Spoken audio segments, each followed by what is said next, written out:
Bueno, ahora habiendo tomado el cafecito, vamos a seguir con el trabajo con los relatos. Nos fueron llegando más material, más historias de enseñanza, historias pedagógicas, y un poco la idea ahora, con la colaboración de algunos colegas de acá del Ministerio, vamos a hacer una ronda de lectura y una ronda de comentarios. Nosotros vamos a funcionar como si fuéramos un colectivo de docentes narradores. No estamos emparejados con ustedes en la medida en que no necesariamente estamos aquí como docentes de escuelas, sino más bien venimos desde otra perspectiva y tampoco escribimos relatos y los dimos para leer. Así que transgredimos dos reglas básicas de la documentación narrativa: que seamos docentes en ejercicio y que también ofrezcamos nuestros relatos o nuestras versiones del relato al colectivo de docentes que también escriben y que nos van a ayudar a reescribirlos a partir de acercarnos sus lecturas y sus comentarios.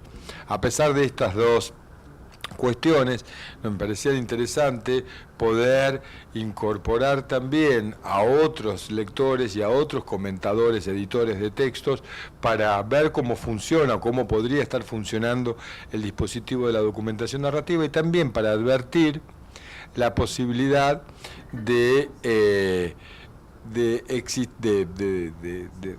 la emergencia de distintos tipos de comentarios, distintas formas de lectura, ¿no? Y que en esta multiplicidad de perspectivas la reescritura del relato esté alimentada por otros y no solamente por uno.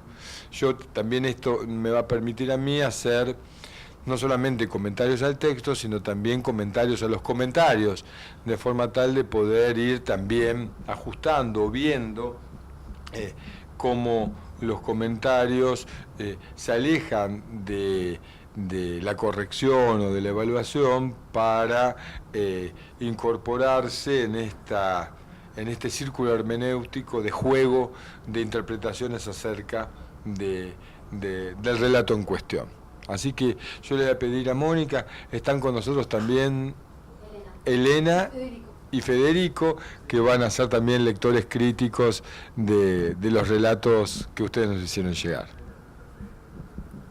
Gracias, ahora estoy yendo hacia la computadora. Bueno, esta es una narrativa sobre la práctica docente. Y dice Leonardo Gabriel Antonio Chanampa: tengo 24 años, soy profesor de psicología, me recibí en marzo de 2016. Durante el proceso como estudiante no me veía como docente a cargo de un grupo de jóvenes, ya que la carrera que elegí fue la de última opción. A medida que cursaba, realmente me fue apasionando la psicología en general y la enseñanza y transmisión de conocimientos en particular. Esto de enseñar y tener contacto con los alumnos lo viví por primera vez recién en la práctica y residencia docente. Planificar las clases, corregir actividades, evaluar, que te llamen profe, era algo único e inesperado hasta ese momento que me tocó vivir. Se podría decir que fue una hermosa experiencia. Debemos darnos cuenta como docentes que en nuestras manos está la formación de los adolescentes que serán el futuro de nuestro país. No manipulamos objetos sino seres humanos. Una vez recibido, llegó el desafío de conseguir trabajo, toda una lucha en la provincia a la cual pertenezco. Puedo decir que tuve un poco de suerte. Al mes siguiente de haberme recibido, me tuvo que cubrir una suplencia por el periodo de un año. Entre ansiedad e incertidumbre, llegué al primer día de clases a una escuela rural. Comenzaba a andar en el camino de la docencia, adoptando una máxima responsabilidad en frente de un grupo de jóvenes. Este desafío, al cual enfrenté con mucha seriedad, tiempo después dejó de ser desafío y pasó a ser una dedicación a la cual me apasionaba y disfrutaba día a día el contacto con los alumnos. En ese periodo de suplencias aprendí muchas cosas que aún desconocía. El secreto está en comenzar a andar el camino e ir adquiriendo experiencias. Una vez cumplida la suplencia, me tocó al año siguiente, 2017, estar desocupado, como mencionaba líneas arriba, muy escasa la carga horaria por la asignatura psicología. Actualmente me encuentro enseñando en el área de filosofía, también una suplencia. Puedo decir que me tocó un lindo grupo y en este caso me resultó más llevadero situarme al frente de las clases, porque ya había adquirido experiencia en mi primer trabajo. Este fue mi relato, pero con algo de experiencias. Espero poder seguir narrando a medida que pasen los años, porque creo que es importante que cada docente realice este tipo de documento de reflexión sobre su propia práctica, el cual permite realizar una mirada introspectiva acerca de su trayectoria docente. Bueno, hasta acá llegó el relato. Bien.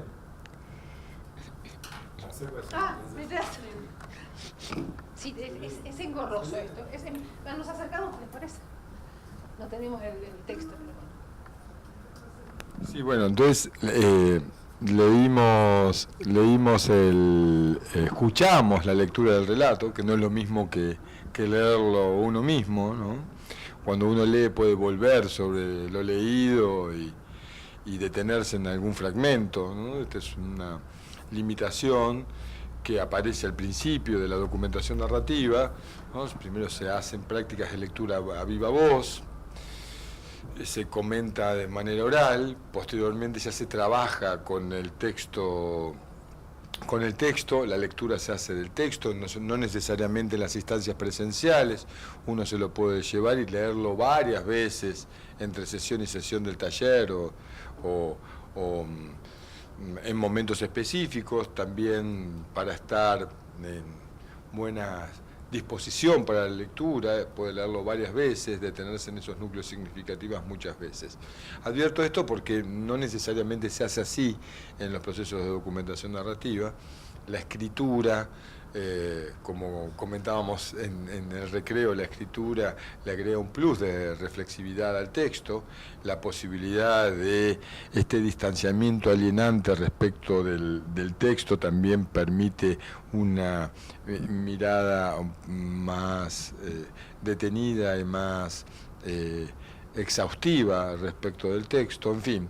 El plus que nos da la escritura y la lectura de un texto escrito es importante en estos procesos que tratan de desplegar la reflexión y la indagación.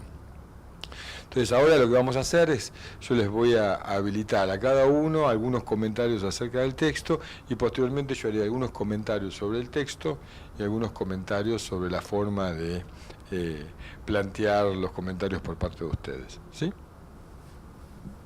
Háganse para acá, háganse amigos. Catalina, Federico, tenemos como que el entrar living de acá. casa. Mira, podemos hacer una rondita acá. Mira, acá podemos usar estos sillones. No, está bien, venga. ¿Entramos todos, Luciano? Sí, yo creo que sí. ¿Entramos todos en el cuadro? Si no me comunico yo por acá, me parece que entramos todos. Bueno. Ahora Luciano va.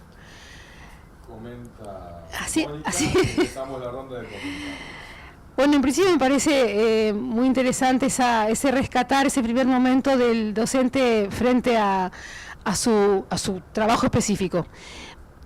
A mí me parece que para acordarle más densidad en el relato, yo me profundizaría un poquito en cómo fueron específicamente esas clases que él fue dando, la respuesta de los alumnos, hacer jugar más a los alumnos en su relato, ya que él es muy enfático en que fue muy significativo estar frente al grupo.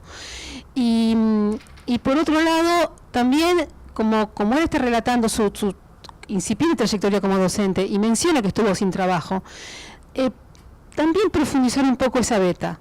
Porque si estamos hablando de trayectorias laborales, me parece interesante que profundice esa beta de un docente sin trabajo, con mucha expectativa, y también cómo fue enamorándose un poco de su opción, porque él dice en algún momento que en principio no, como fue una opción de última instancia, y después fue apasionándose. Entonces todo ese camino que él deja ahí, como un hilacha establecido, que que lo despliegue más, porque es interesante cómo uno puede ir enamorándose de algo que en principio, lo eligió quizá más livianamente. Bueno, buen día, yo soy Elena. Sí, yo tuve unas sensaciones semejantes a las de Mónica. Me quedé con ganas de conocer las expectativas que él tenía, porque primero como que no lo había pensado como una opción profesional y después la vida, el estudio, además lo fue llevando ese camino. Y entonces, cuando llega el momento de pararse frente a un grupo, bueno, ¿qué expectativas tiene? A veces cuando encaramos algo que es nuevo, nos llenamos de expectativas, de cosas que nos comentan, que nos cuentan, de lo que creemos que va a ser y después de lo que realmente sucede, ¿no? Entonces me quedé con ganas de conocer las expectativas y de conocer qué fue lo que realmente sucedió. Especialmente porque me parece que la primera experiencia que cuenta, que es en una escuela rural, es una experiencia particular y que me llena de intriga de saber, bueno, qué esperaba él. Te dicen una escuela rural y bueno, ¿qué esperas de una escuela rural? ¿Qué esperas de los chicos de una escuela rural? ¿Qué esperas de los otros docentes de esa escuela, de los padres de esa escuela?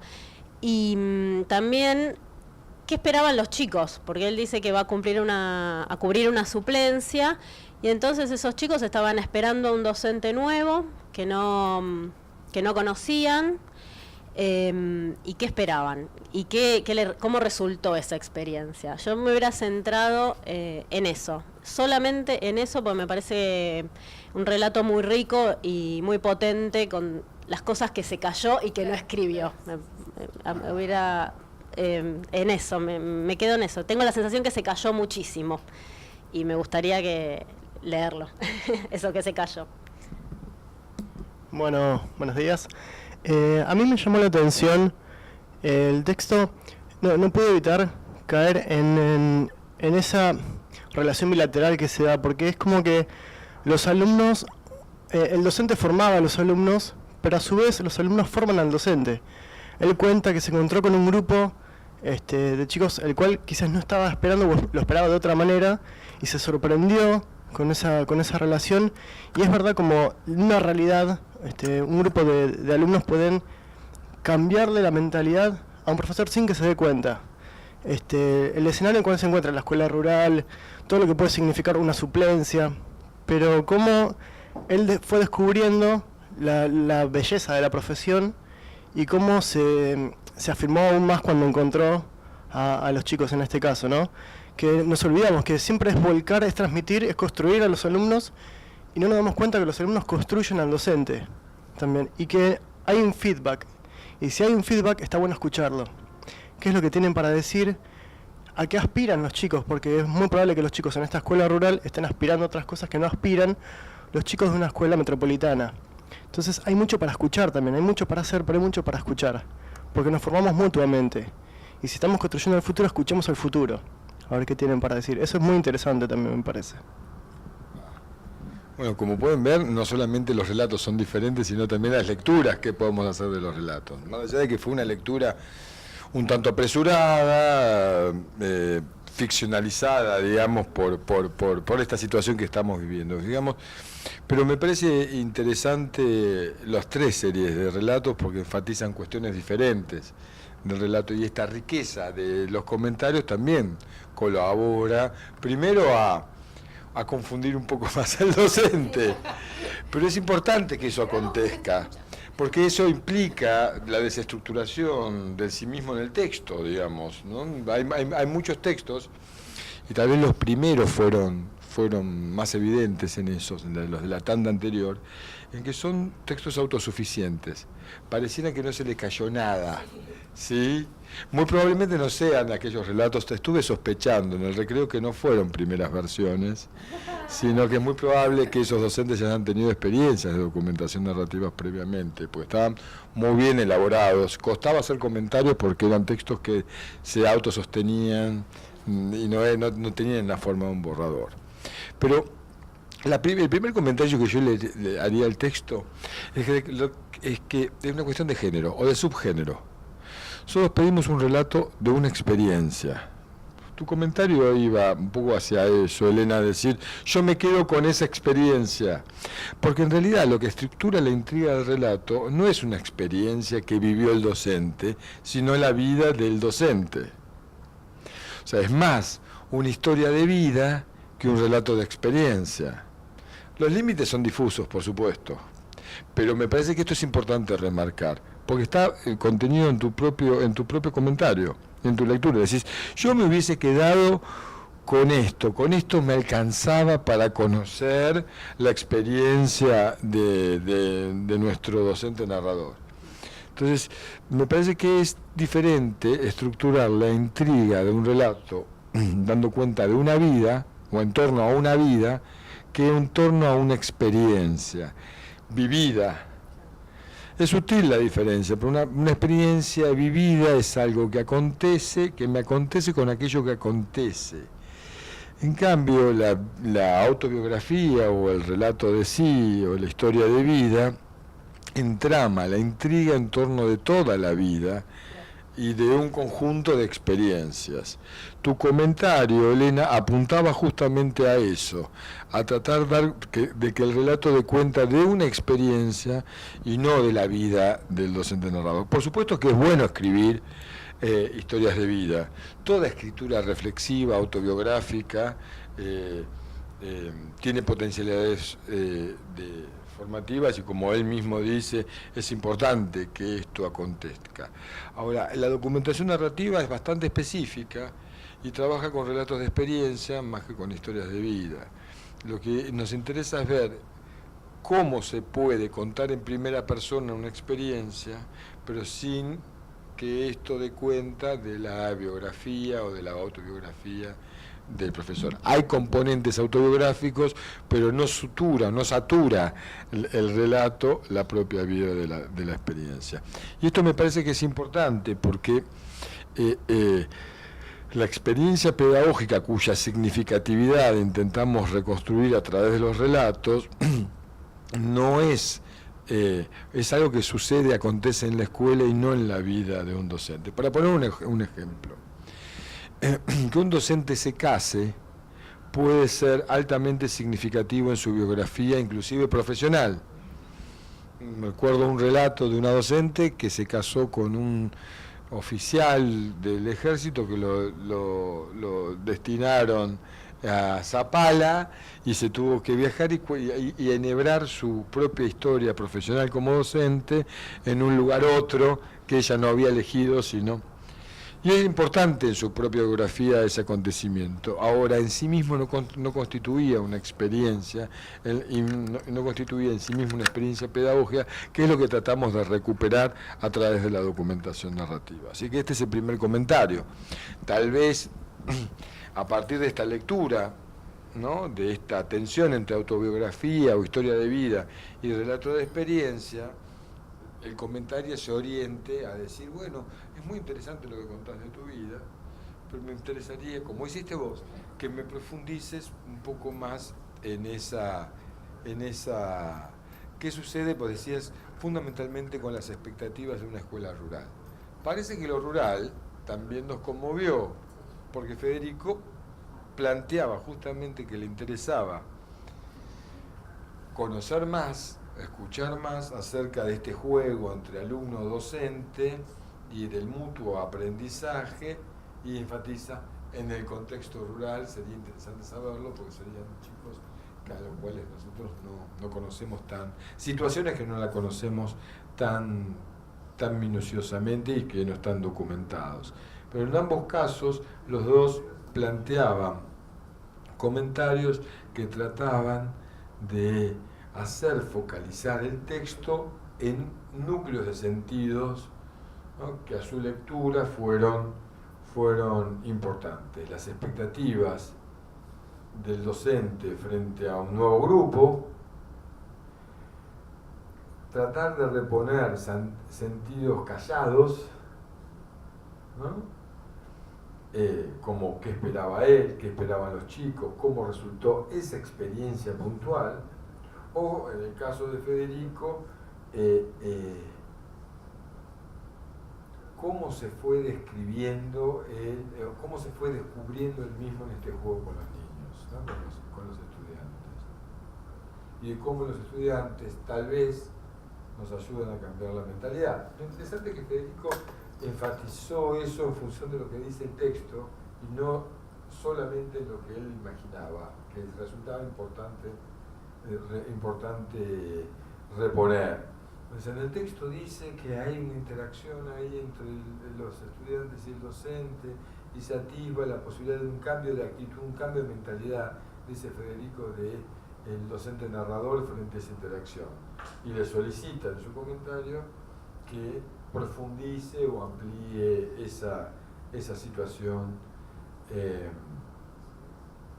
planteada en el relato, ¿no? Los comentarios de Mónica funcionaron como excelentes comentarios para la reconstrucción de la autobiografía, ¿no? Cómo fueron las clases. Le pide al docente narrador que cuente cuando se quedó sin trabajo. Pero fíjense que son preguntas geográficas. ¿Qué te pasó a vos cuando en la trayectoria? Claro. No, pero está muy bien. También uno puede solicitar a los docentes que escriben autobiografías. La dimensión pedagógica va a parecer más una dimensión más sociológica que pedagógica, ¿no? Pero está muy bien, digamos. Acá tratamos de reconstruir saber pedagógico más que saber sociológico acerca de las trayectorias laborales docentes. Pero supongamos que estamos haciendo eso, Mónica le pide que cuente una historia de amor. Dice, bueno, contame cómo te enamoraste de tu profesión. Y ahí, en ese juego amoroso, sí puede aparecer significaciones pedagógicas muy densas, ¿no? En el sentido de cómo esta inmersión en el campo de la docencia lo terminó enamorando, ¿no? Pero ahí estaríamos dando cuenta, en todo caso, de dimensiones o de ciertas comprensiones pedagógicas puestos a jugar a la hora del proceso de afiliación a la docencia, diríamos. En cambio, los comentarios de Elena y Federico remiten más bien a esas experiencias pedagógicas que merecen ser contadas, ¿no? Por los docentes que las vivieron. Situaciones, ambas enfatizan la cuestión de lo rural. Ahí una contrapregunta sería, ¿no estaríamos ahí en cierta forma practicando cierto etnocentrismo, ¿no? En el sentido de que nosotros desde la ciudad de Buenos Aires nos interrogamos cómo es esa experiencia en lo rural, pero puede ser interesante. Me parece que es de Catamarca. Es donde un alto porcentaje de la escolaridad de escuelas rurales. Pero donde no aparecería tal vez esta pregunta en primera instancia porque de alguna manera, me imagino, los docentes catamarqueños conocen las situaciones de las escuelas, forma parte de lo cotidiano, ¿sí? Pero también está bueno este extrañamiento que provoca esta pregunta, porque tal vez el docente narrador tenga que hacer un esfuerzo por describir y contar para otros que no la conocen, ¿no? La experiencia de una escuela rural. Y ahí aparece la posibilidad del despliegue de comprensiones y significaciones pedagógicas respecto de la ruralidad, etcétera, etcétera. O sea que no es tampoco una pregunta demasiado extranjera, disruptiva dentro del proceso, porque primero, el docente narrador puede tomarla o no tomarla, puede dar curso o no a las expectativas planteadas, ¿no? por el comentario. Es una potestad que tiene él, tiene plena soberanía sobre su relato, y esto es muy importante de remarcar. Nosotros como comentaristas de lectores y sobre todo como coordinadores del proceso de documentación narrativa no somos propietarios intelectuales de la producción intelectual de otro.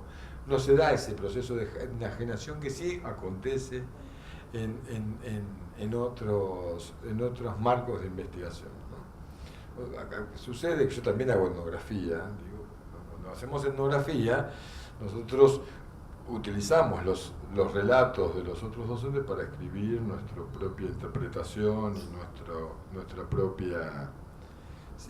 propio reporte etnográfico acerca de los sentidos que tuvo una determinada experiencia, determinada situación o práctica para los que la vivieron. Y para eso utilizamos fragmentos textuales que ellos nos dan.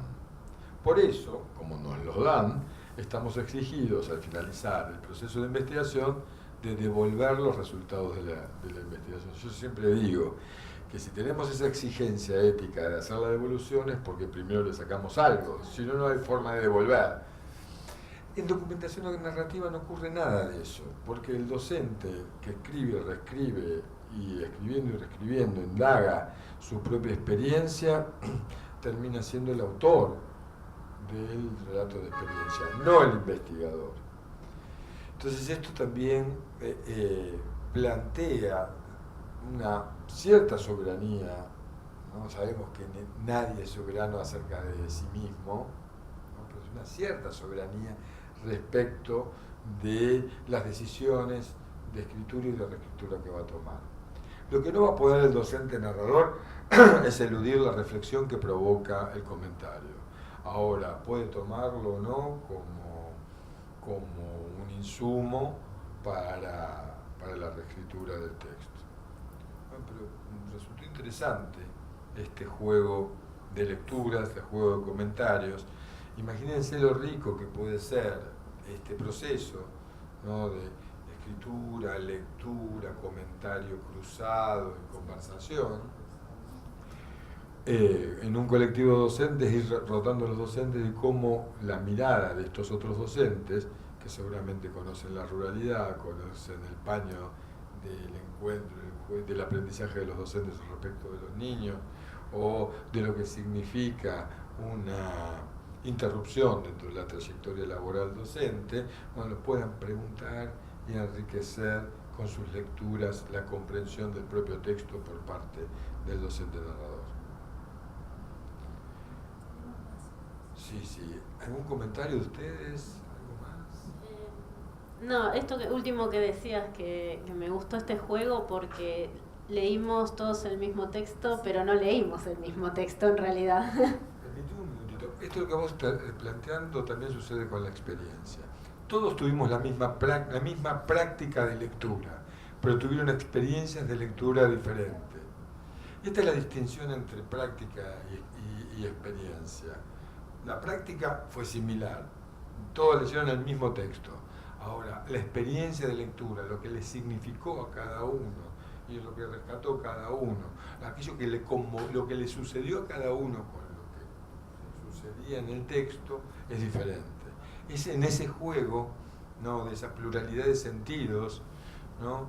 Esta clausura de toda posibilidad de cerrar el sentido, sino más bien de abrirlo y dispararlo. En todo caso, el que lo cierra es el docente narrador en la configuración de su intriga.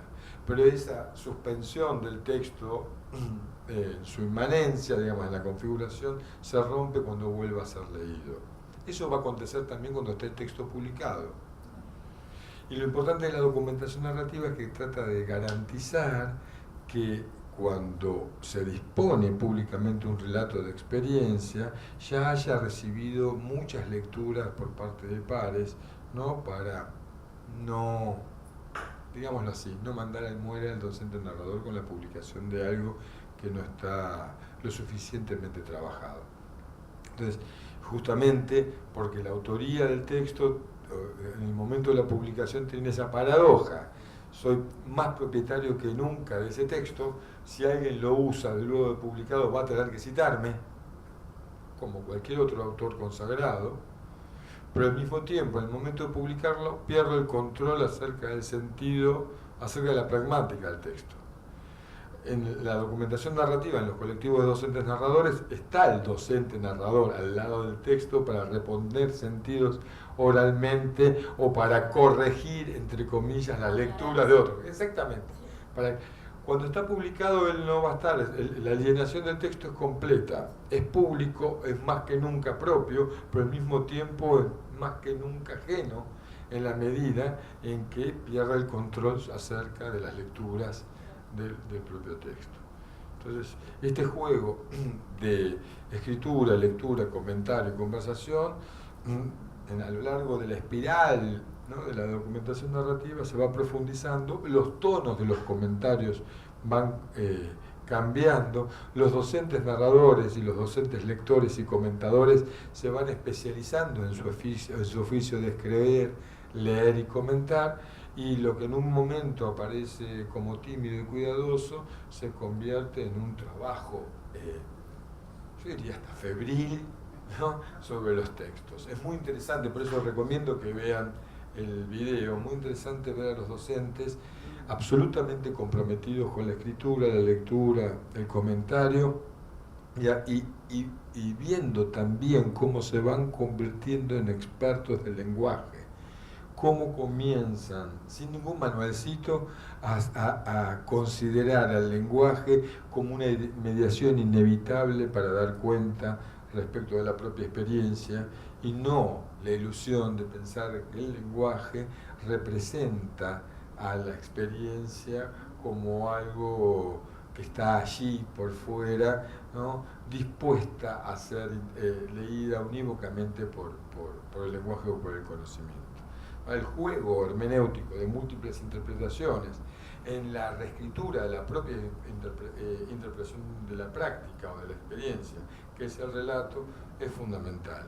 Acá la riqueza está dada no por el control sobre las palabras, sino justamente por el control de exhaustividad de las palabras, sino más bien por el carácter metafórico, el carácter pluridimensional y de múltiples sentidos puestos a jugar por los relatos.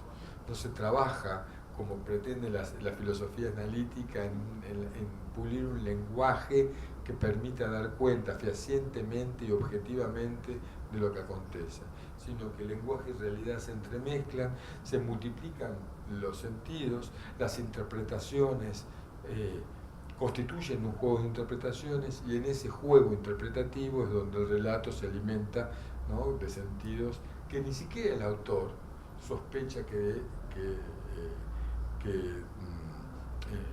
promovió a partir de la escritura. Posiblemente para nuestro docente Nobel catamarqueño, suponemos, lo de la escuela rural era simplemente un dato que pasaba en su relato. Posiblemente ahora, a partir de los comentarios de ustedes y de los míos, bueno, le dedique un poco más de atención a esta cuestión de la ruralidad y a los sentidos pedagógicos que esta supone. ¿Otro comentario sobre lo que estuvimos haciendo? Sí. Sí, yo quería remarcar, o me llama la atención, cómo esto de interpretarlo de diferentes maneras, el mismo texto, o ver diferentes cosas, no puedo evitar pensar que hay como una carga emotiva, una experiencia personal del que lee, que vuelca en eso. Que es como que el texto es un envase, con la forma que el autor quiere darle. Pero lo que se le carga a ese envase, lo que se vuelca, trae acarreado todas las emociones que el lector pone sin intención, quizás sin darse cuenta, y ve lo propio con la forma del texto que está leyendo, ¿no? Entonces un libro puede ser interpretado de 6.000 millones de formas diferentes, tantas como personas hay en el mundo. Eso es llamativo. Sí, en principio sí, pero no tanto, porque tampoco la imaginación es inagotable, sino que está alimentada por la propia experiencia y, como decís, las expectativas de lectura que se van generando. Pero lo que vos traes para mí es decisivo, porque hay distintas formas de interpretar las interpretaciones y el sentido, ¿no? Por ejemplo, los estructuralistas y los postestructuralistas, fundamentalmente los estructuralistas que confluyeron en el análisis estructural del relato, ¿no? Ese proyecto fantástico que coordinó ahora se me fue, Roland Barthes, ¿no? que escribe una memorable introducción al análisis estructural de los relatos, en donde dice que el sentido surge en la propia inmanencia del texto, en la suspensión del texto respecto a su referencia. O sea, para analizar el sentido no tenemos que remitir al texto a sus referenciales, sino más bien tomarlo en su propia inmanencia y encontrar en la configuración de la intriga del relato el sentido otorgado por el autor. Paul Ricoeur, desde la tradición hermenéutica, dice que la interpretación va más allá de la simple explicación del sentido. Y que si bien es importante mantener la inmanencia del texto para la comprensión del sentido, ¿no? Él incorpora este momento estructuralista dentro del arco hermenéutico, dice que hay un momento en donde hay que trabajar el texto en su inmanencia y definir las relaciones de cómo la configuración de la intriga estructura el sentido. Pero dice que, que todo texto va en busca de un lector y que el significado de un texto se actualiza en la lectura y no en la configuración del relato. O sea que el momento de la recepción, como leemos, inevitablemente apela a los mundos de la vida del sujeto que lee y que el significado del texto se actualiza y se realiza en la lectura y no en la configuración del propio texto. Frente a estas constataciones que nosotros incorporamos la lectura de los pares como un elemento hermenéutico fundamental para reponerle al docente narrador las resonancias de su propio, las múltiples y plurales resonancias que tuvo su texto. A nosotros, desde la ciudad de Buenos Aires, nos sonó lo rural como una peculiaridad. Posiblemente, decíamos antes, a un docente de Catamarca no les haya resultado tan significativa esa percepción. Ahora, para el docente narrador tal vez sería interesante recibir ambos comentarios, para que él tome sus propias decisiones acerca de cómo seguir reconfigurando la intriga del texto para reponer los sentidos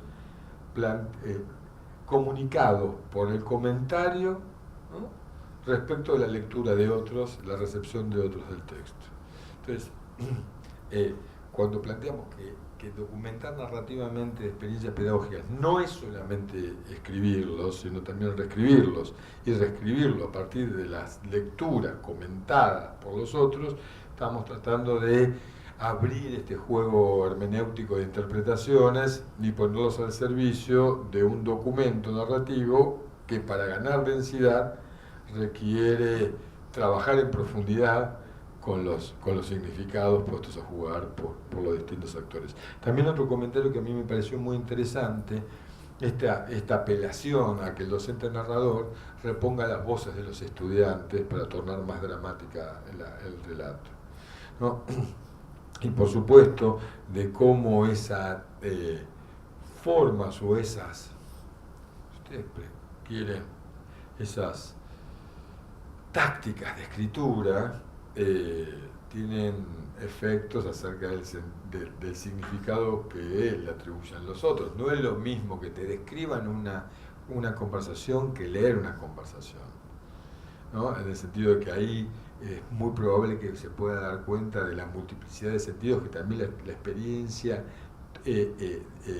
permitió desplegar mientras se desplegaba ella misma, ¿no? Y no tanto de la lectura unívoca del que la relata desde su propia perspectiva y con sus propias palabras. El esfuerzo también de extrañamiento que provoca poner palabras de otros, dotar de polifonía a los relatos, de múltiples voces que aparezcan en los relatos, es un ejercicio también reflexivo muy interesante, porque permite en el mismo texto poner en tensión las propias convicciones. O sea, no busquemos con los relatos de experiencia y con la documentación narrativa escrituras objetivas que traten de dar cuenta de manera aséptica acerca de lo que sucede.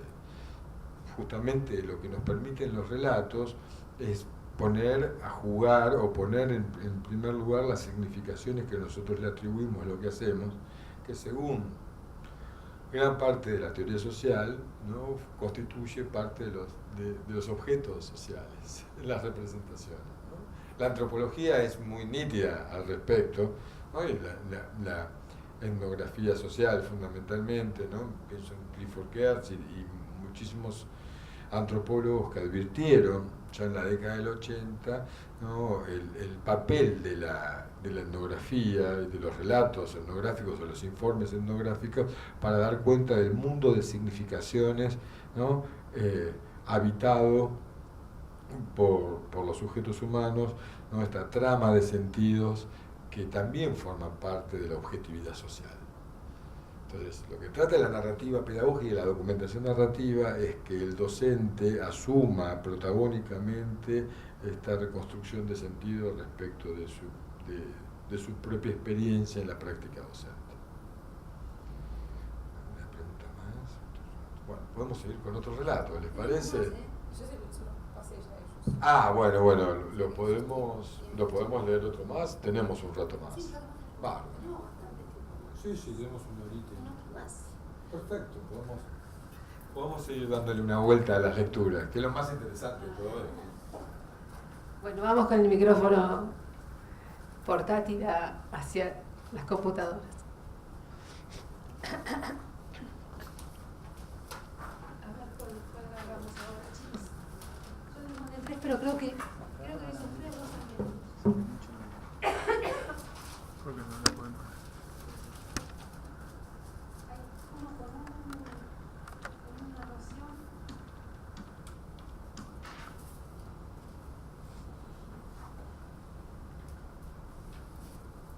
Ya está.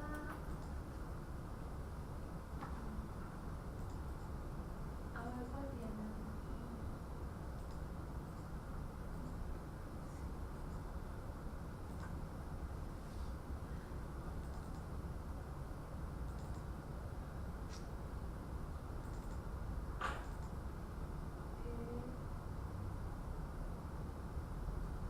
Relato para la narrativa, vamos con ese.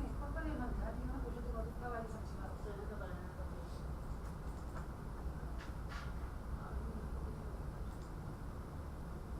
No, aquella mañana de ya lo leímos. Podemos leer uno que ya leímos, no hay problema.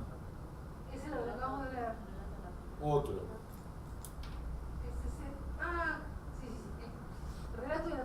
Relato de la primera práctica. Casi al año de haber terminado la carrera, recibimos en casa un llamado telefónico desde las escuelas de la universidad donde cursé mi formación inicial. Llamaban desde la secretaría convocándome para una suplencia. No entendía bien de qué se trataba el asunto, pues yo no había tenido más contacto con la institución desde el año anterior, así que ya fui, con todas mis ansiedades y mis incertidumbres. Cuando llegué, me atendió el director de la escuela, quien había sido mi profesor de filosofía de la educación, y me contó que me llamaban para una suplencia breve en el cargo de maestra coordinadora. Me explicó de qué se trataba el cargo, pues no es muy común, ya que solo existen muy pocas escuelas. El rol de maestra coordinadora es un rol de tutoría. La maestra acompaña el trabajo de los alumnos de primer año de la secundaria, en aquel momento era 7º grado de la educación general básica, durante toda la jornada dentro del aula. Las clases las dan los docentes de cada uno de los espacios curriculares. Con maestra coordinadora tienen un espacio de 2 horas semanales que en general se comparte con la profesora de Relaciones Humanas, en el que se abordan temas de interés del grupo y otros emergentes que pudieran surgir. También cumple las tareas administrativas del auxiliar docente, el antiguo preceptor. En fin, un rol muy distinto al que imaginaba cuando transcurría mi formación inicial. Mientras el director me explicaba otros detalles del modo de trabajo en el aula, yo hacía el esfuerzo de imaginarme en la situación, sin lograrlo. Podés venir con guardapolvo, pero no es necesario. Eso lo acordás con las compañeras, me dijo. ¿Cómo? ¿Ni guardapolvo voy a usar? Pensé. También ellas te van a poner al tanto de otras particularidades. Vas a ver que te va a gustar. Creo que tenés todas las condiciones. En el momento no le creí. ¿Qué sabe de mí? Si ni yo misma me tengo tanta confianza. No sé qué haber pensado. Y le pregunté, ¿cómo es que llegaron a mí? Si no me inscribí en ningún lado. Cuando las suplencias no son muy largas y se agote el listado, me explicó con paciencia, llamamos a una terna a propuesta de dirección. Como yo conozco tu trayectoria porque fuiste mi alumna, te propuse. Así que si aceptás, te presento a las compañeras. En ese momento creo que sentí vergüenza no solo de que otro confiara más en mí que yo misma, sino además de la torpeza de poner eso también en duda. Me acompañó al pasillo, me mostró cuál sería mi lugar y me presentó a algunas de mis compañeras. Volví al día siguiente con guardapolvo. Éramos 5 maestras en el piso, una por cada séptimo. Solo conocía a una de ellas, que llamaré J, por tener amigas comunes fuera del ámbito de la escuela. Fue la más abierta de todas, la que me ayudó a hacer por primera vez un registro de asistencia y con quien me reuní a planificar juntas actividades para el espacio propio de las maestras coordinadoras. Ella me mostró bibliografía sobre tutoría que yo no sabía ni que existía, ni el rol, ni la bibliografía, ni nada que se refiriera a esa temática. Por aquellos momentos yo estaba terminando de cursar la licenciatura en filosofía. Sin embargo, fue J quien me mostró el primer libro de filosofía con niños y me hizo pensar por primera vez que no era necesario hacer el cierre de todas nuestras clases, algo que en ese momento me sorprendió y que luego reafirmé cuando empecé a dedicarme a la filosofía y a la infancia. La suplencia no duró demasiado porque, por suerte, la enfermedad que aquejaba a la compañera a quien yo reemplazaba terminó. Pero enseguida vinieron otras posibilidades, siempre en el mismo rol, siempre alentada por J, que alimentaba mi siempre alicaída autoconfianza. J trabajaba en ambos turnos y estudiaba ciencias de la educación. Hicimos muchas capacitaciones y cursos juntas. Todo era nuevo y sorprendente para mí en ese campo, a pesar de no ser tan joven.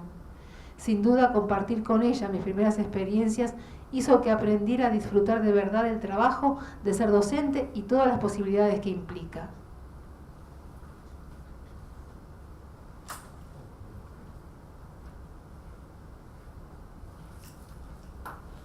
Como un taller itinerante. Sí.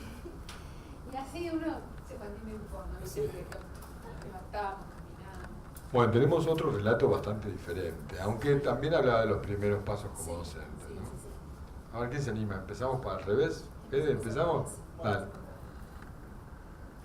Bueno, es también, está empapado de unos matices así de asombro, como el otro texto. Sin embargo, bueno, lo que yo rescato de este texto es ese relato del vencer el miedo, ¿no? De que es como que nunca nos esperamos sentir, nada nos prepara para ese miedo. Es algo que tenemos que romper y atravesar.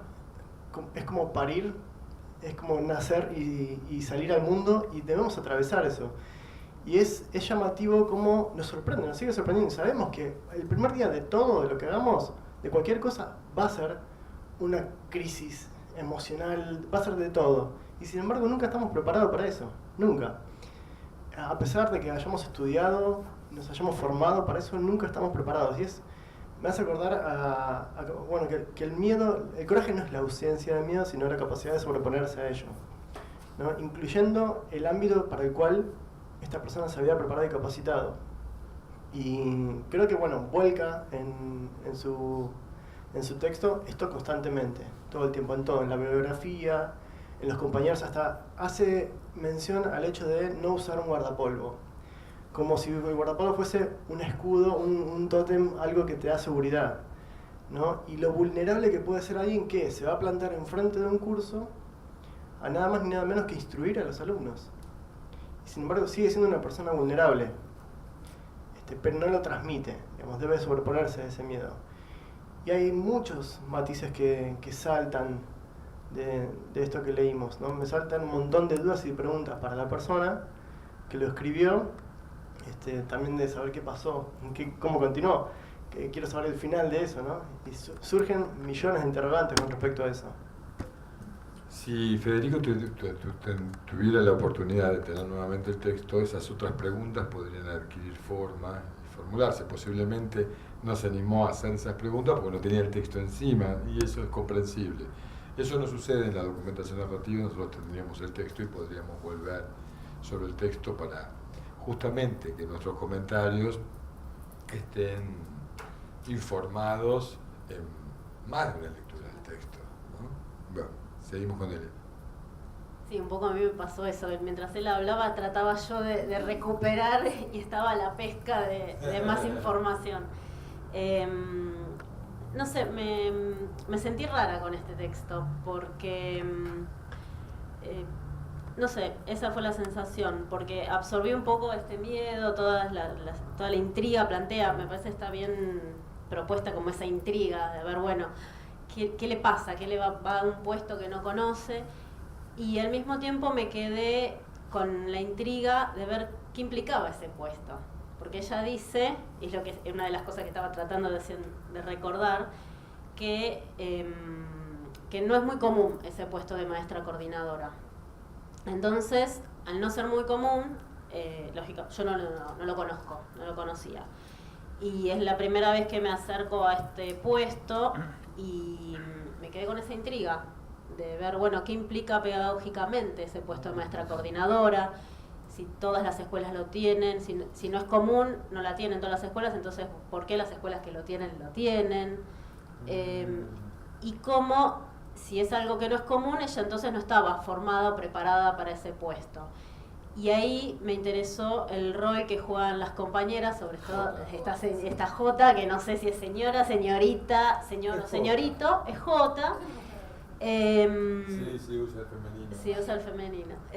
Bueno, el rol que juegan los compañeros, como también agentes pedagógicos, y no siempre, a veces pensamos lo pedagógico hacia los chicos, ¿no? Pero podemos ser pedagógicos, agentes pedagógicos con nuestros pares. Si no, no existiría la Si no, no estaríamos acá. Entonces, bueno, me quedé como ahí, atascada ahí y que me parece que sería como una punta interesante para desarrollar. Porque acá hay una identificación con la docente narradora. Porque ella también se sorprende frente a este nuevo rol. Es un rol muy distinto, dice, al planteado, al que aprendí en la formación inicial.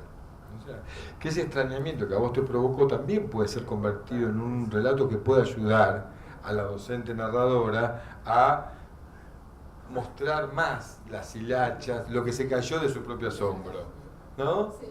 Porque ella también se asombra. ¿Y esto qué es?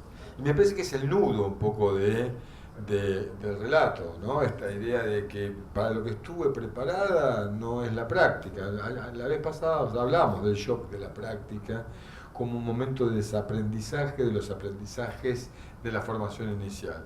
Y extendíamos el proceso de formación de los docentes hacia atrás y hacia adelante, hacia la propia biografía escolar, en donde uno introyecta modelos y construye modelos de docencia, ¿no? También influenciado no solamente por la propia experiencia en la escuela, sino también por la propia experiencia como receptor de medios de más media, digamos, de medios masivos de comunicación. Hacía referencia la vez pasada, ¿no?, a la estereotipia que nos hacía reír de Gasalla con la maestra, y qué sé yo, los viejos como yo recordamos a Jacinta Pichimahuida, que era una serie televisiva que también reponía sentido acerca de lo que era ser docente, ¿no? O como dice mi amigo Alejandro Cerletti, profesor de filosofía, que trabaja con filosofía con niños, en la Facultad de Filosofía y Letras de la UBA, él dice, él es profesor de didáctica de la filosofía, y dice, aprender a ser profesor de filosofía lo aprendemos desde el mismo momento que entramos en un aula de la licenciatura en filosofía, sin pretender formarte como un docente de filosofía. Los docentes de filosofía nos enseñan cómo son los docentes de filosofía. Entonces, jugar primero, nítidamente en este caso, en este relato de experiencia, ¿no?, con el juego de desaprendizaje de lo aprendido en la formación inicial, y de cómo también, una vez concluida la formación inicial, continúa la formación, no solamente a través de capacitación o de desarrollo profesional, sino a partir de las jotas que encontremos en nuestro camino, en donde claramente Jota ocupa un doble papel, me parece a mí. Juega un poco el papel de tutora que le atribuye a la maestra coordinadora ella misma. Ahí se podría jugar con un triángulo como núcleo de sentido. La maestra coordinadora no era lo que yo esperaba, o lo que no respondía a mis expectativas aprendidas en la formación inicial. Funciona como tutora. Yo, más que describir las funciones de la maestra coordinadora, contaría qué hace una maestra coordinadora. Ahí también hay silencios que sería interesante reponer, pero también jugar con Jota, que funciona como una tutora de la formación de ella en el rol de maestra coordinadora, ¿no? O sea, sin un trayecto de formación sistemático, ella se continúa formando como docente a partir de esta primera práctica docente como maestra coordinadora. Y la figura de J, que es un otro significativo muy importante en el relato, que también habría que explotarlo un poquitito más, porque ese juego entre J y la docente narradora es altamente significativo, ¿no? Y también otro significativo interesante es la figura del director que fue profesor de ella, que la convoca, pero no solo por la anécdota, que la convoca, que remitiría a la biografía, a la reconstrucción de la trayectoria profesional de la docente narradora, más que la experiencia puntual que ella está tratando de documentar, sino más bien cómo funciona el director con el tema de la confianza, que es otro núcleo de sentido que a mí me parece que sería interesante seguir trabajándolo. La confianza en sí misma que ella pone en duda frente a este nuevo rol, y la confianza de los otros asignada por estos otros dos significativos, J y el director.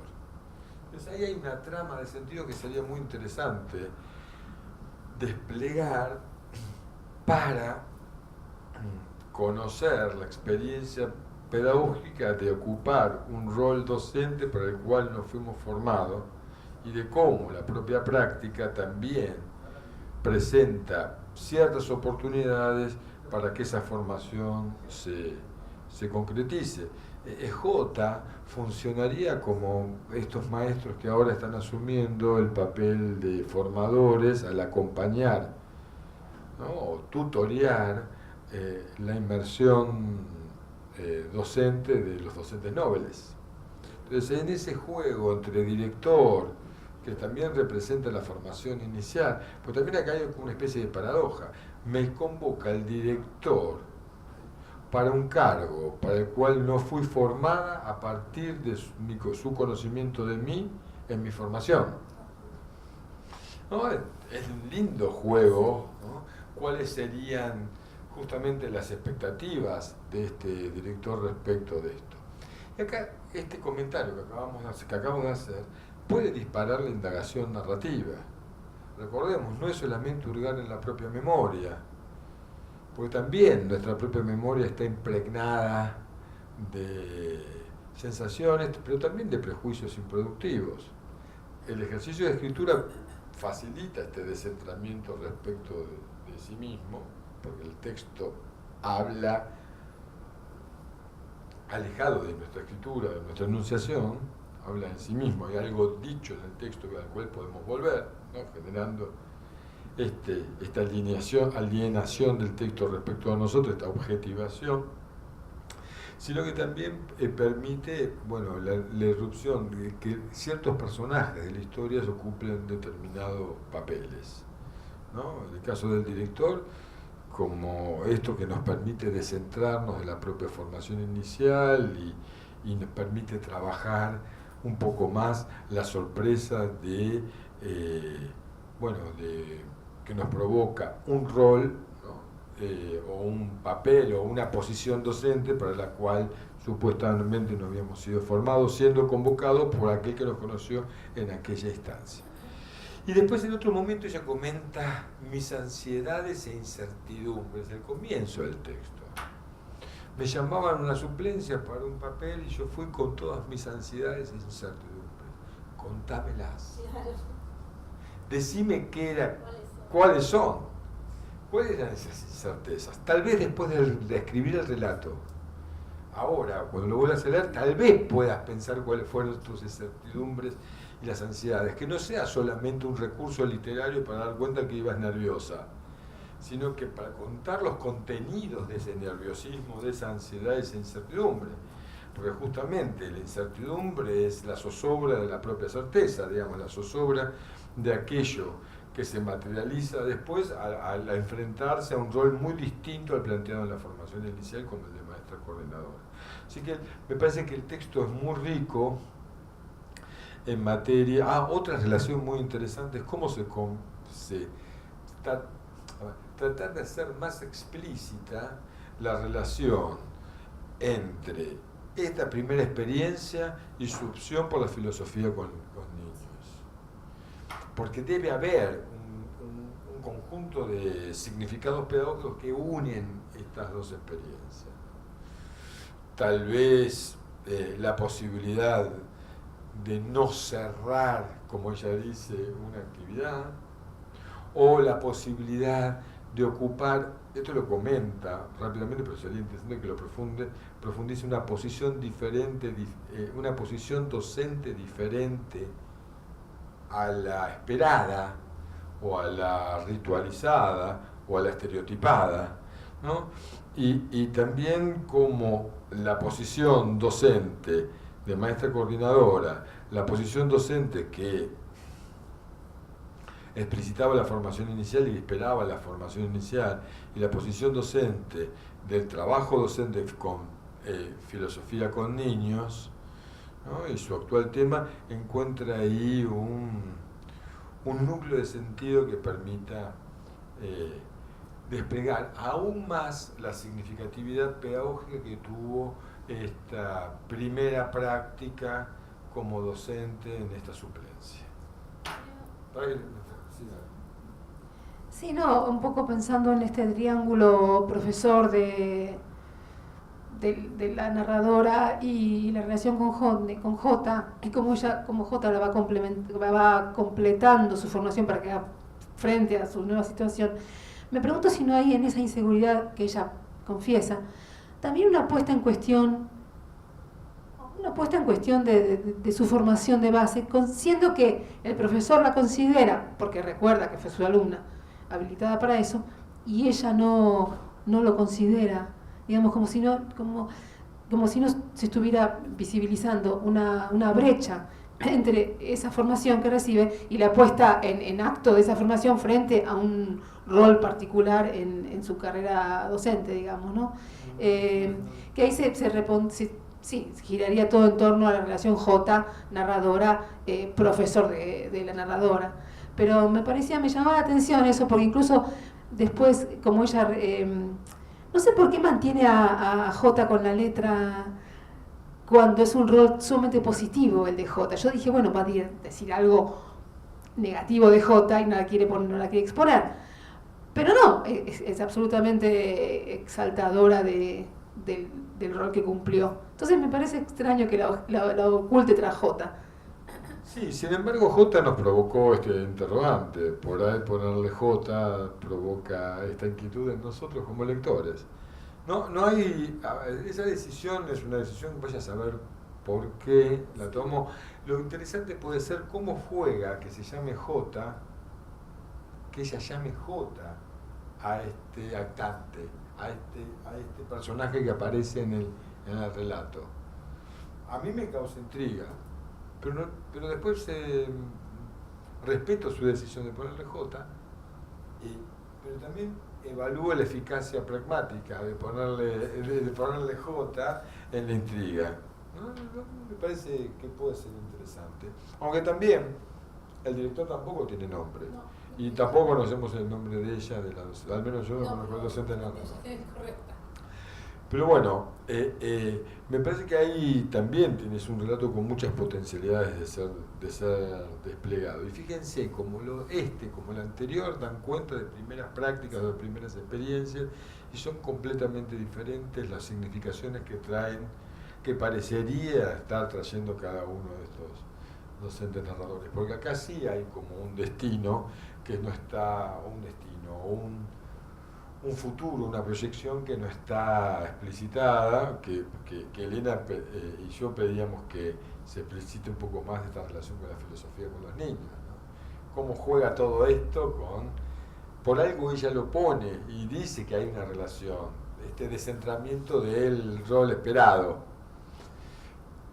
Pero bueno, sería interesante que entre el rol esperado, el rol asignado como maestra coordinadora y el rol postulado con la filosofía con niños, hacer un juego de papeles, un juego de expectativas, yo creo en relación con lo que forma la formación inicial, lo que no nos forma y de cómo la práctica forma. nuevamente. Y lo interesante es que ella no hace ningún acerto formalizado. En el relato anterior, el relato termina con una moraleja que dice algo así: la práctica docente forma. Acá nos damos cuenta de que la práctica docente forma en la trama misma del relato. No hay una voz que acerta acerca de esta relación. En un relato puede aparecer o no moraleja, eso desde ya, casi todos terminan con moraleja. Pero en este caso me parece que está muy bien trabajado, en este relato que acabamos de comentar, muy bien trabajado estas posiciones que ocupan en el texto, ¿no?, los distintos personajes y las distintas situaciones. ¿Un comentario más? ¿Vos querías decir algo? Quería decir algo que, porque justo recién cuando retomaste me volvió a venir esa idea, que me parece que un núcleo de sentidos ahí que está como muy potente y latiendo es en esto de la formación y cómo la práctica forma, y todo, o sea, en todo esto es el rol de los otros docentes y cómo el rol de este docente narrador cambia y modifica de alguna manera la relación con los otros docentes. Porque ella, cuando comenta lo que es la maestra coordinadora, dice que es una maestra que está en el aula mientras otros docentes, si es que no, ahora volvería al texto, por ejemplo, mientras, si es que yo como recuerdo, es una maestra que está en el aula mientras otros docentes están en el aula. O sea, es una maestra que no está en el rol clásico de maestro en el centro de la escena, exactamente. Entonces, y después dice que también es una maestra que por fuera de las clases mantiene relación con otras docentes, hay con esta docente de recursos humanos, de relaciones humanas, bueno, necesitaría volver al texto. Pero hay una relación, me parece que ahí hay algo que está como latiendo, que tiene que ver con este rol de la maestra coordinadora, qué lugar ocupa y cómo se relaciona con las otras maestras, con los otros docentes, porque acompaña, intercambian, construyen en conjunto. Me parece que hay algo ahí pedagógico que se podría aprovechar, justamente sí, también aprovechando esto de que el rol de maestra coordinadora no es un rol común, no es un puesto común. Ahora, si nos metemos en las historias, si leyéramos otras historias, nos vamos a ir dando cuenta que todas las asunciones de un rol son singulares. También esto es interesante, porque acá, claro, tenemos el contexto rural, la maestra coordinadora, pero también aquel grupo de alumnos, esa circunstancia particular, singulariza la experiencia. Las experiencias son colectivas, pero son narradas de manera singular, o sea, son únicas, irrepetibles, a diferencia de las prácticas. Justamente el valor que tienen estos relatos es que en esta casuística permite multiplicar los sentidos y darnos cuenta de que una determinada práctica, una determinada posición o rol, una vez asumido, una vez vivido, adquiere ribetes singulares, únicos y repetibles. Por eso digo, en este caso hay nítidamente una posición docente, maestra coordinadora, que sería muy interesante describir, por supuesto, porque no la conocemos, pero que resalta su carácter peculiar. En el caso de los rurales, para citadinos como nosotros, también. Ahora, la pregunta es, ¿no será que cada relato, al narrar la experiencia de un sujeto, al llevar adelante una determinada práctica, siempre está contando cosas peculiares? ¿Cuál es el valor pedagógico de lo peculiar en ese caso? ¿O solo es posible pensar en términos de ciencia respecto de las cuestiones generalizables y prácticas constituidas? ¿No será que ocupar el rol, estoy usando las palabras estas, yo no usaría nunca la palabra rol, pero bueno, ¿será que ocupar el rol docente implica siempre una experiencia personal, singular, que al ser narrada muestra su singularidad y que se descompromete de mostrar los rasgos comunes porque esos ya son conocidos? Me parece que vivir una experiencia, para que haya una experiencia necesariamente esa experiencia tiene que ser singular. Y dar cuenta de esa singularidad desde mi perspectiva, es un aporte muy valioso al conocimiento pedagógico, porque las experiencias educativas siempre son singulares, más allá de que haya un currículum que prescribe las prácticas, más allá de que existan ciertas formas de hacer las cosas, más allá de que existan regulaciones formalizadas o no formalizadas, que tienden a llevar las prácticas o las acciones a una determinada forma de entender las prácticas. Ahora, cuando uno ya la vive y la cuenta como una historia, esa práctica se convierte en experiencia y por ende nos sirve la figura de la maestra coordinadora, pero yo creo que cualquier primera experiencia, digamos, o primera práctica docente, en tanto que experiencia, resulta ser singular.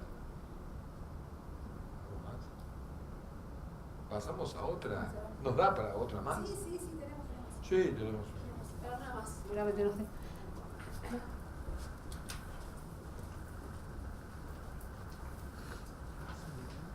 A ver cuál, porque yo les compartí 3, pero vamos a ver si queda una sin leer. Si no podemos leer una vez ya hayamos leído la primera parte, ¿no? ¿Te parece la 10? Pero hay más. Si hay más, mejor. No, sí. Si no les mando otra, chicos.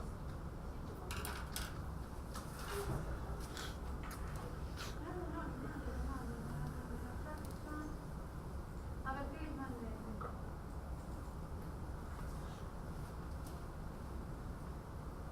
Acá ya tenemos.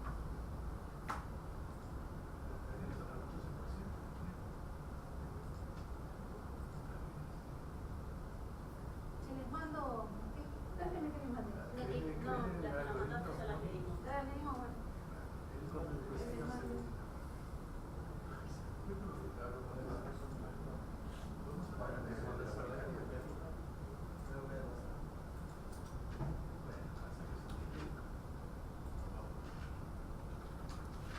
Chicos, no me disperses a los compañeros.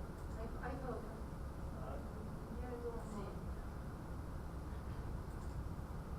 ¿La tienen ya? ¿Listo? Bueno, va. Este es otro relato. Estaba como cada semana dando mi clase de prácticas del lenguaje en 6º año de un colegio de Ushuaia. Además es interesante ver la dispersión geográfica que tenemos en los relatos. El tema que habíamos comenzado a la clase anterior era el texto dramático.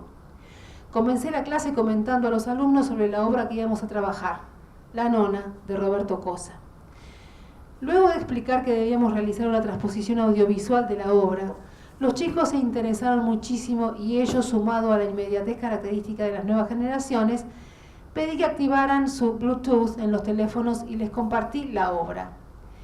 En verdad me dejé llevar por el entusiasmo del momento y no reparé en su condición.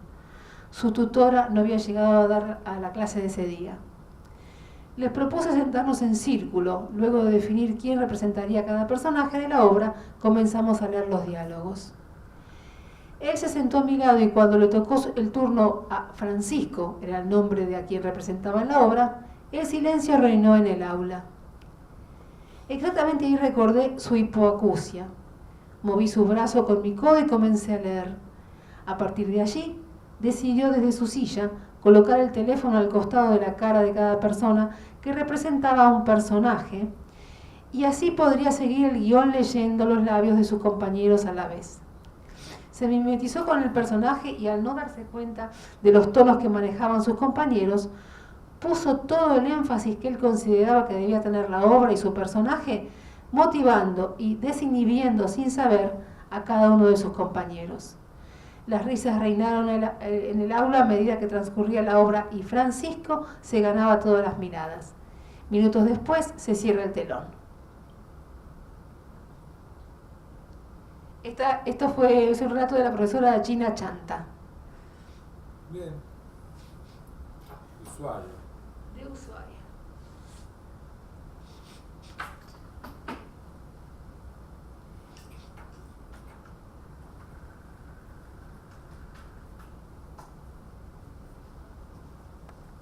Estuvo bárbaro, estuvo como preparado porque es cortito, fue cortito. Sí, muy cortito, pero esto sí. Bueno. A ver, comentarios. ¿Quieren empezar vos, Elena? Así empezamos. No sé, necesitaría darle una releída al texto.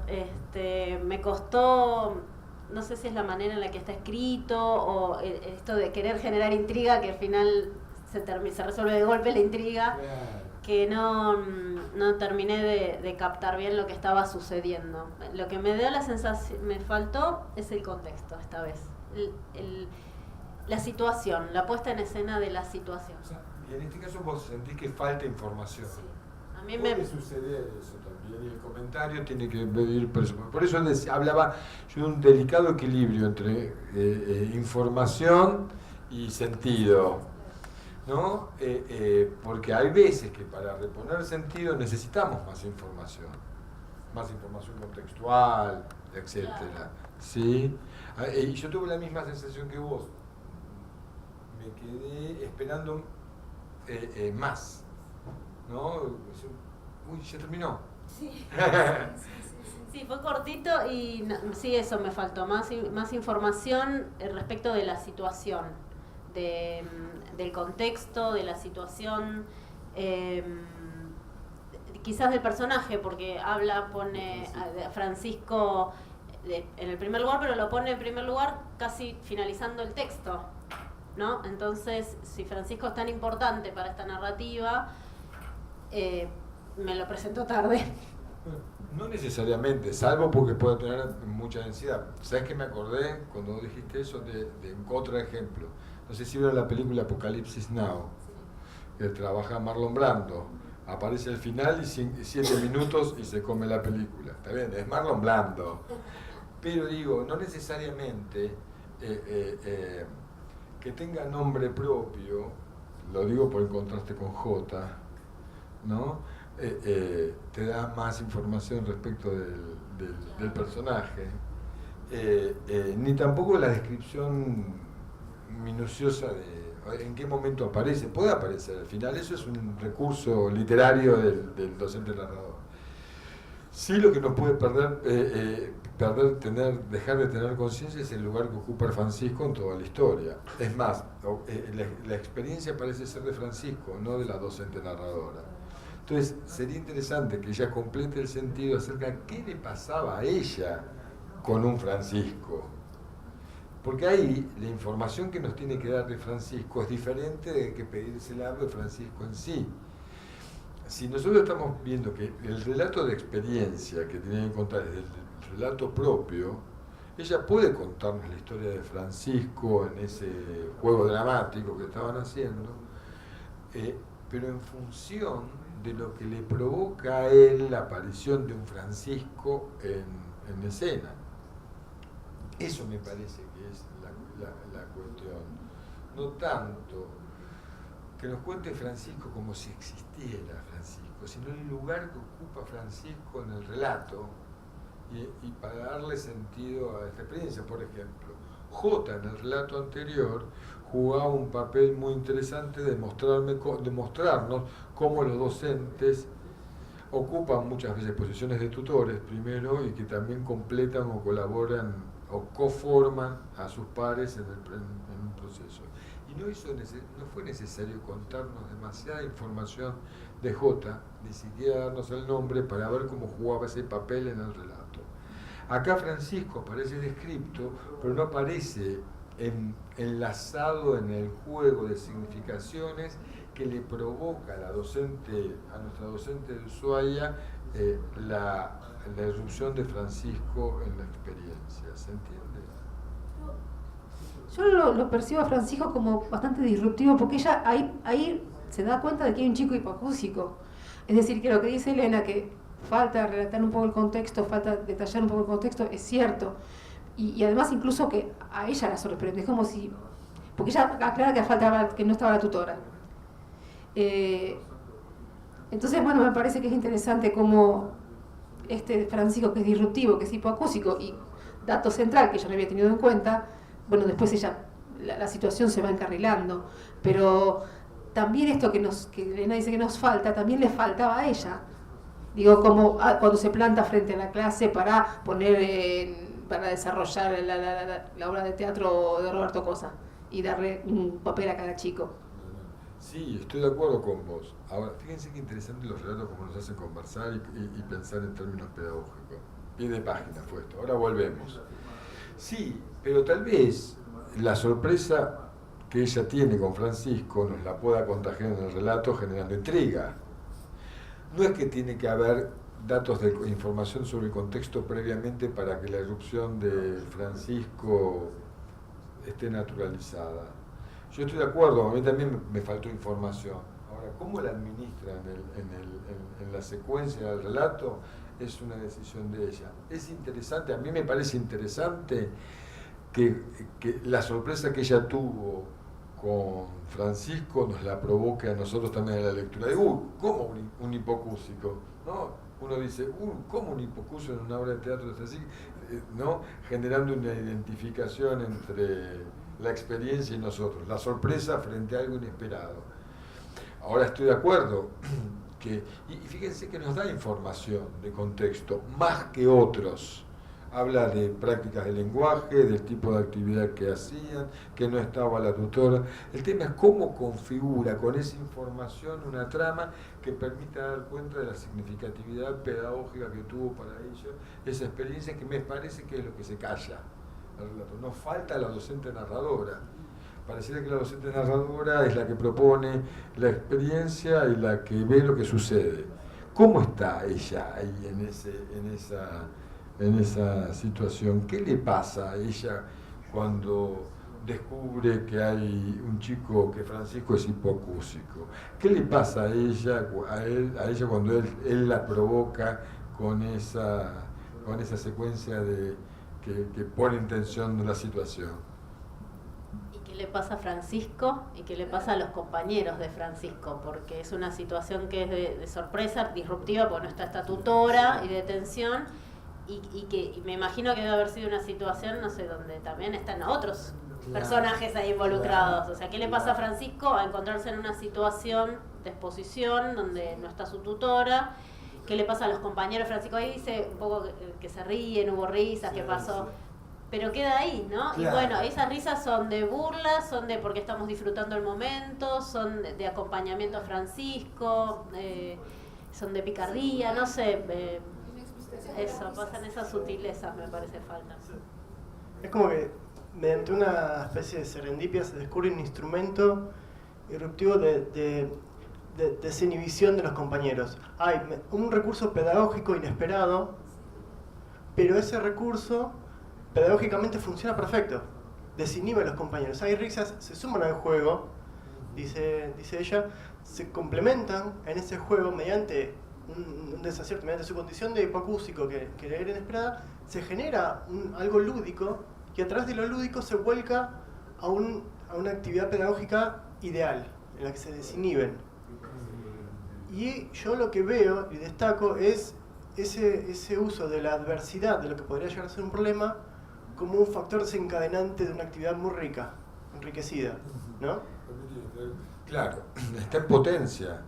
La recomendación, en todo caso, no digo para comentar el comentario, eso está en potencia.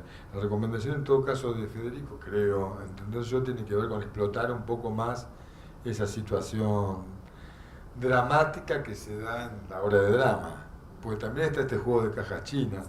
Se da una situación dramática que ella escribe como si fuera Tito Cosa, ¿no? Acerca de lo que aconteció. Hay una historia que se entrama sobre la puesta en drama de una otra historia, ¿no? Eso también podría ser un recurso para jugar en dos planos.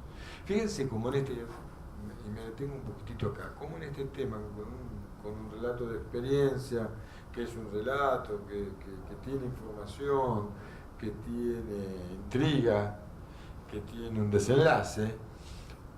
No obstante lo cual, también a medida que nosotros nos fuimos entrenando en leer y en comentar, se van encontrando muchas más cosas que están en potencia del relato y que permiten, con esta parte llena del vaso, poder desplegar los saberes pedagógicos puestos a jugar en toda esta escena, en esta situación que se narra.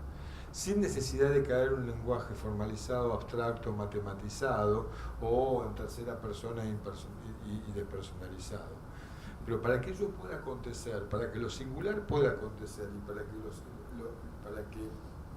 este juego de sentidos, ¿no?, entramados en el relato puedan mostrar todas sus potencialidades, me parece, tiene que aparecer la docente narradora también como protagonista de la acción y no solamente como testigo de las circunstancias. Exactamente, a nosotros nos interesa saber qué le pasó a ella, no tanto lo que le pasó a Francisco. Nos interesa saber lo que le pasó a Francisco para conocer los saberes de experiencia, los saberes pedagógicos puestos a jugar por ella frente a esas circunstancias. Es un escenario, exactamente. ¿Sí? Nuevamente acá, a diferencia del relato autobiográfico de la historia de vida, de la propia trayectoria durante los primeros años de cómo llegó a la docencia, de nuestro otro docente, el psicólogo. Interesante no conocer el nombre porque uno tiene que remitir a lo que aparece en el texto, ¿no? Dice Paul Ricoeur que la mejor interpretación de un texto se hace cuando el autor está muerto. Es la situación ideal, porque no le podemos preguntar qué es. Tenés que encontrarlo toda. Puso todo el nombre, tiene 3 nombres. Claro. Leonardo Gabriel. Bueno, no importa, pero más allá de eso, digo, juego con esta idea de que en ese caso la historia hablaba fundamentalmente de sí, de la propia biografía, y eso nos provocó comentarios. Y en este caso es un relato de una experiencia donde lo que me parece que falta es la docente narradora, ¿no? Entonces, por supuesto que los límites son muy difusos, no es tan nítido como distinguir a un subgénero del otro, pero un poco la idea es trabajar eso, ¿no? ¿Dónde está la docente narradora acá, más allá de la propuesta del juego y de contarnos la historia? ¿Qué le pasa a ella con Francisco cuando asume, se mimetiza con el personaje y excede al personaje en su intervención? ¿Cómo interpreta ella las risas de los chicos? Porque acá lo que nos interesa a nosotros, en todo caso, desde la documentación narrativa, no es por qué se ríen los pibes, sino qué le provoca a ella la risa de los pibes y por qué y de qué cree ella de que se ríen. Hay una historia. ¿Qué decisiones toma en eso?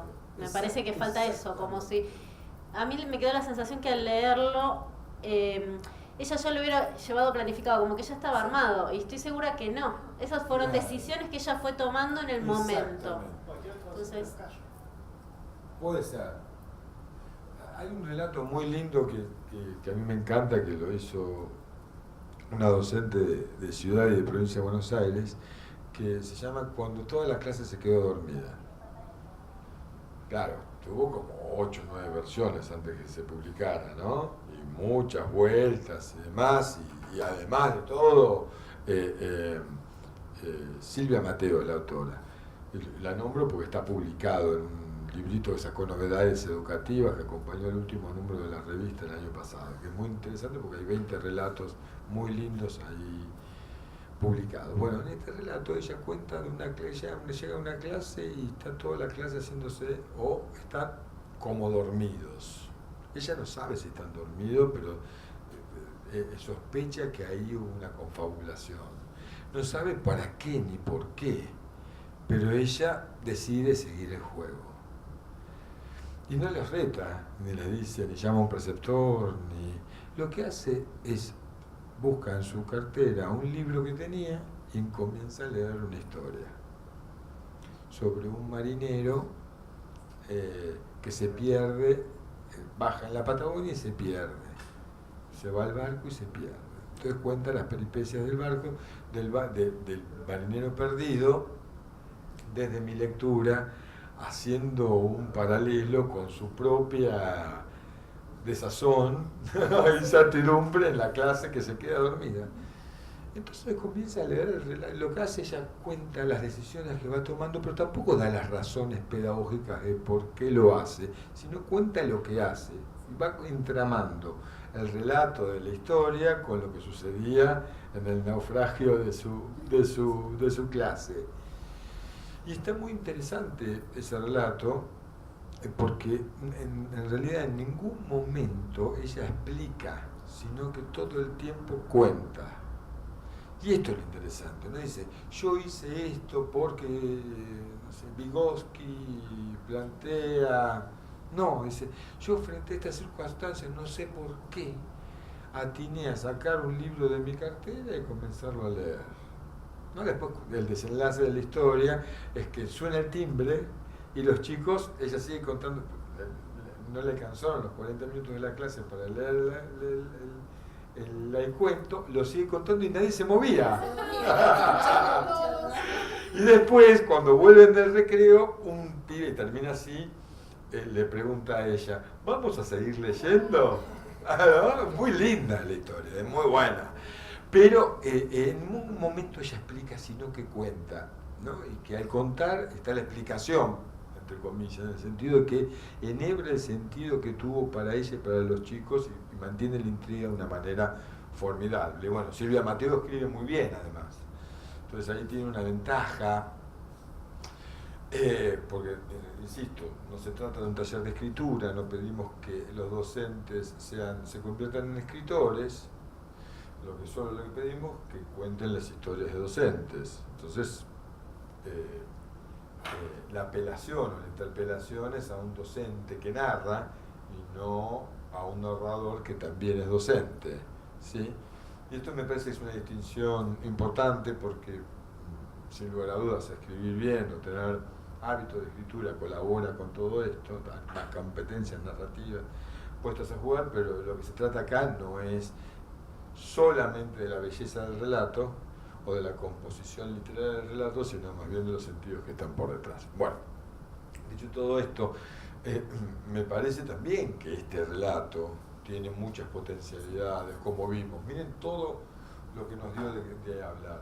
Nosotros decimos en documentación de narrativa de experiencias pedagógicas que un buen relato no es el bello relato, sino aquel que nos da que hablar, que nos provoca lo que nos provocaron estos relatos, que es pensar en voz alta acerca, aventurar hipótesis interpretativas y poner a jugar también nuestras convicciones, creencias y principios pedagógicos, que pueden estar en tensión con las decisiones que tomó el docente, pero que aún así puede colaborar a que el docente reafirme o renombre su propia experiencia y le otorgue sentidos que hasta ese momento también estaban ocultos para él o para ella.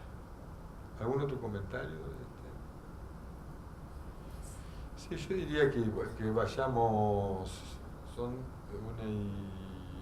1:15, ¿no? Casi.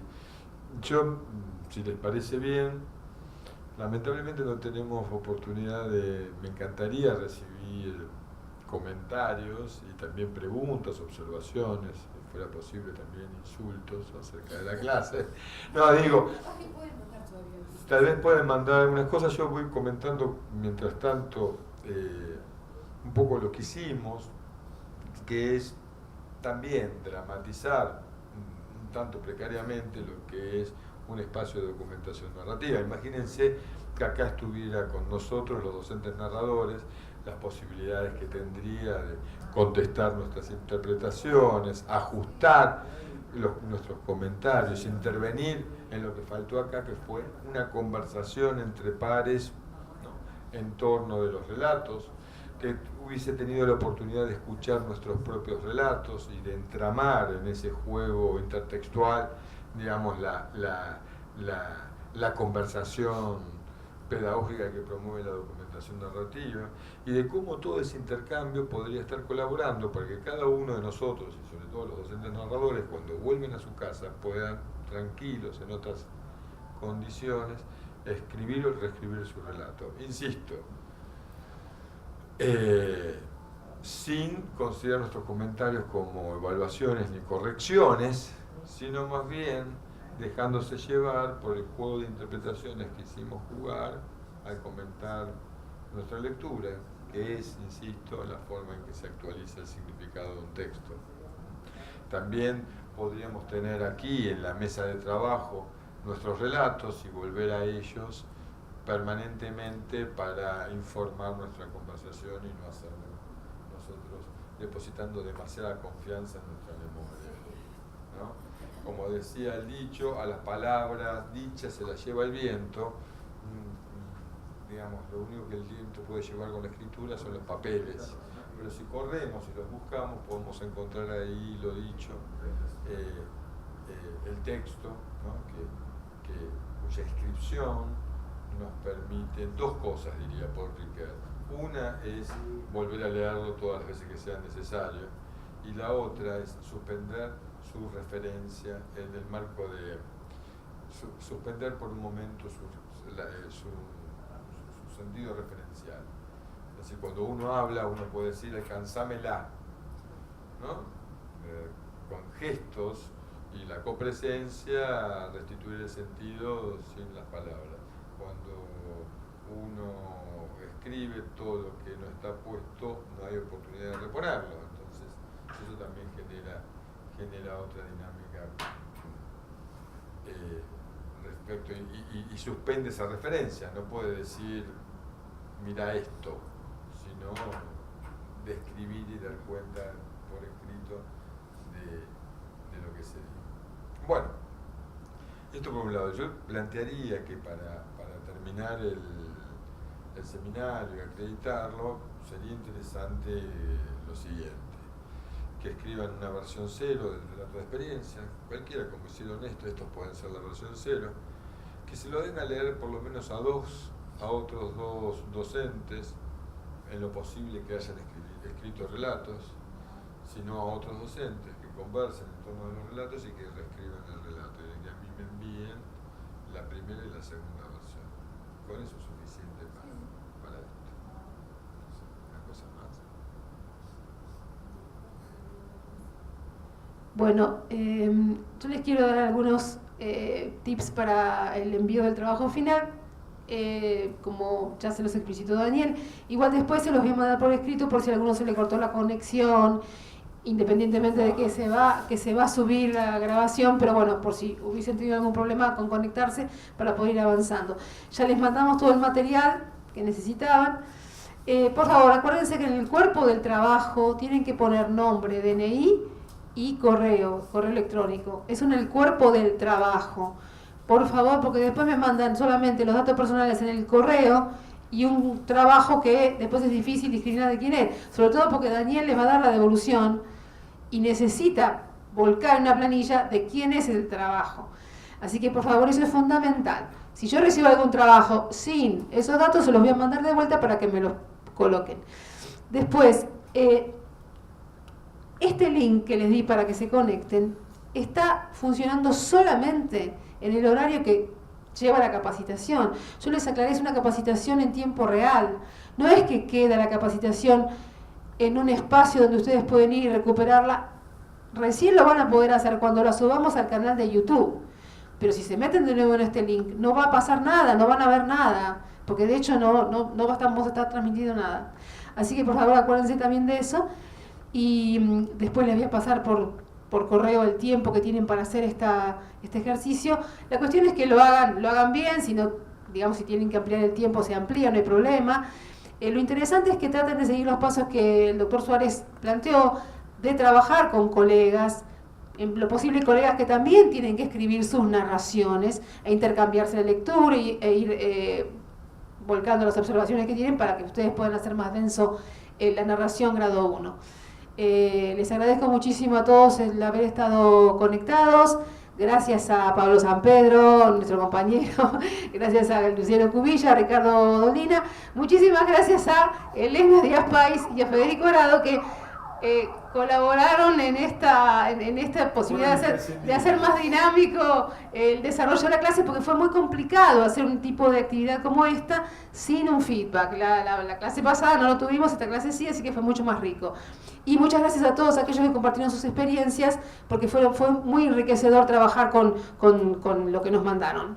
Y muchas gracias, Daniel, por estar aquí. Chao. Chao.